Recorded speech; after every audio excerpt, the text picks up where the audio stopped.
కాంగ్రెస్ అభ్యర్థిగా చేవెళ్ల ఎంపీ స్థానానికి గడ్డం రంజిత్ రెడ్డి నామినేషన్ దాఖలు చేశారు. రిటర్నింగ్ అధికారి కలెక్టర్ శశాంక్ కు ఆయన నామినేషన్ పత్రాలను అందజేశారు. హనుమాన్ జయంతి సందర్భంగా మంచి రోజు కావడంతో ఒక సెట్ నామినేషన్ దాఖలు చేశారని, ఈ నెల 25న సీఎం రేవంత్ రెడ్డి ఆధ్వర్యంలో మరో సెట్ నామినేషన్ దాఖలు చేస్తారని రంజిత్ రెడ్డి తెలిపారు. నామినేషన్ ర్యాలీలో కాంగ్రెస్ శ్రేణులు, కార్యకర్తలు భారీగా పాల్గొన్నారు.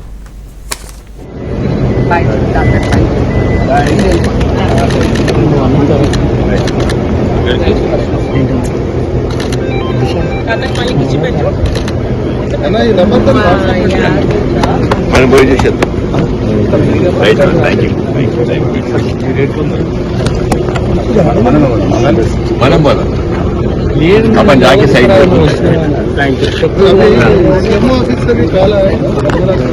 क्या बोलते अभी जा रहे हैं.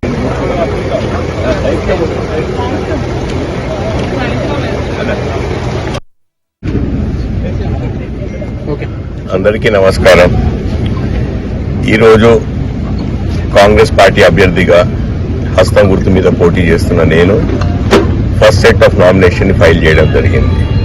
మా కాన్స్టిట్యుయెన్సీ, మా పార్లమెంట్ కాన్స్టిట్యుయెన్సీలో ఉన్న ఎమ్మెల్యే గారు మనోహర్ రెడ్డి గారు, భీమ్ భరత్ గారు ఇన్ఛార్జ్ నరేందర్ రెడ్డి గారు, సత్యనారాయణ రెడ్డి గారు, రాజ్ భాయ్ గారు, మీ అందరం కలిసి ఇవాళ ఒక first set of nomination submit చేయడం జరిగింది. మంచి ముహూర్తం ఉంది కాబట్టి ఇవాళ మేము వచ్చినాము.